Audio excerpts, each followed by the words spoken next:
We all know and love fnaf, but what we love more is fnaf fan games, or either their difficulty, their design, or their gameplay.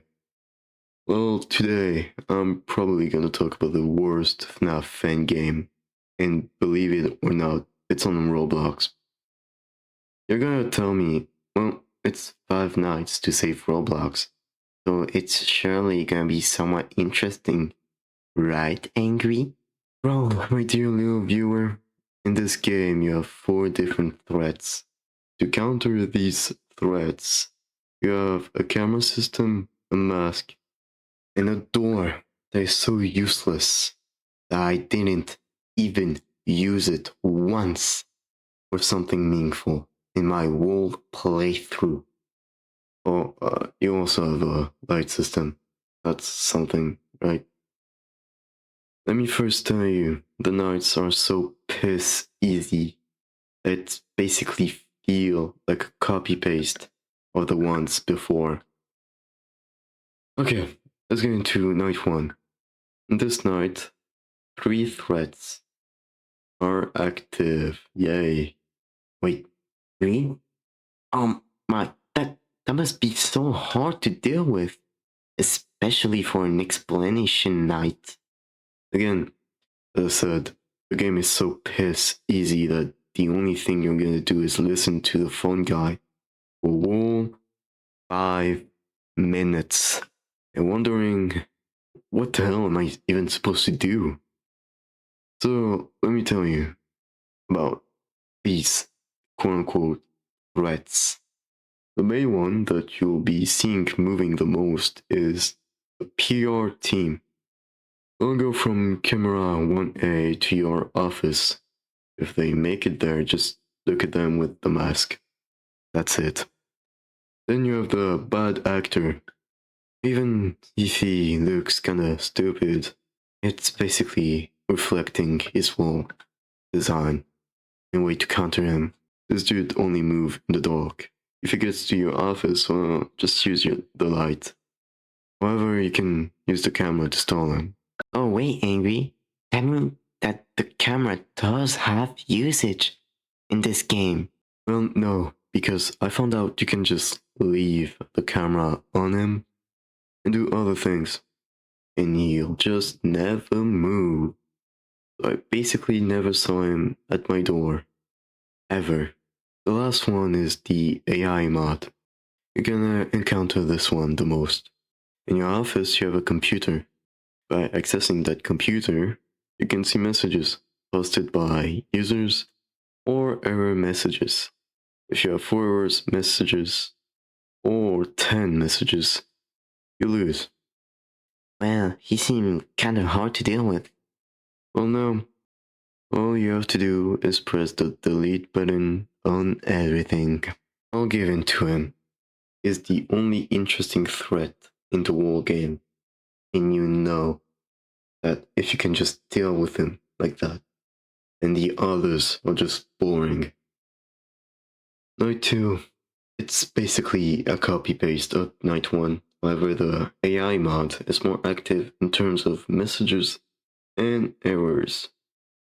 Another thing that changes is the PR team. For some reason they are less active. I don't know. That's what the wiki said. For me, that's the only time I saw them at my door, and they even managed to kill me.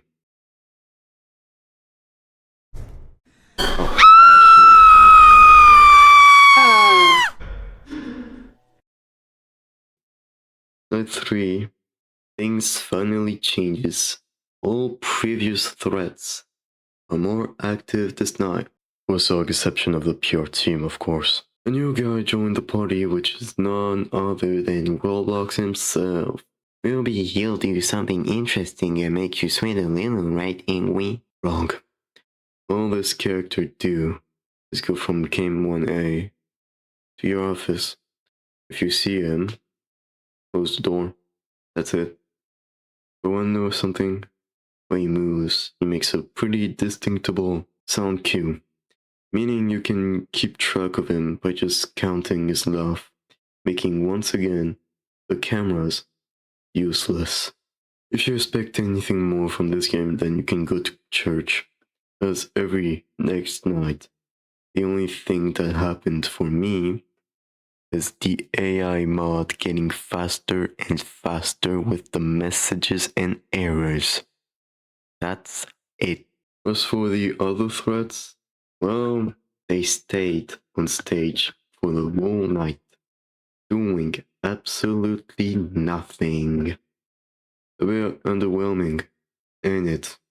Overall, I don't recommend you play this game, as even Night 6, supposed to be the hardest, is just piss easy because the threats decided to go sleep on the job.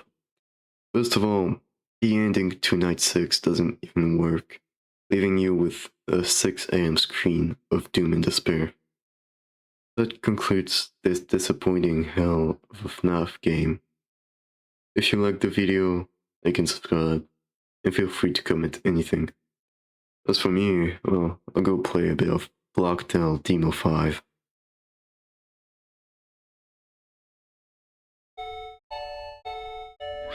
And we win. It's that easy. Just that easy, man. 6 a.m. GG's.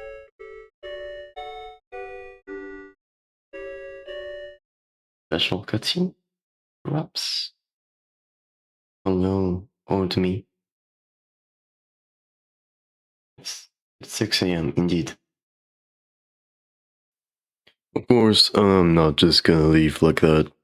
So, as you know, FNAF has a lot of lore, and so does this game, apparently.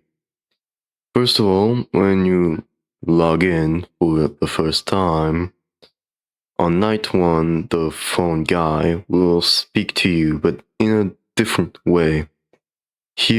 Will explain things that happened with Roblox, how the users reacted, and that you'll understand more later in the nights. On night 2, he explained that something strange happened because of the users, because of their avatar, and things like that. Just normal stuff. On day 3, when Roblox began to be activated, the slap situation is being put on display with lots of users complaining, lots of error, and lots of false ban. On day 4, it's basically the continuation of day 3, not even gonna lie, and day 5, it's the chat ban.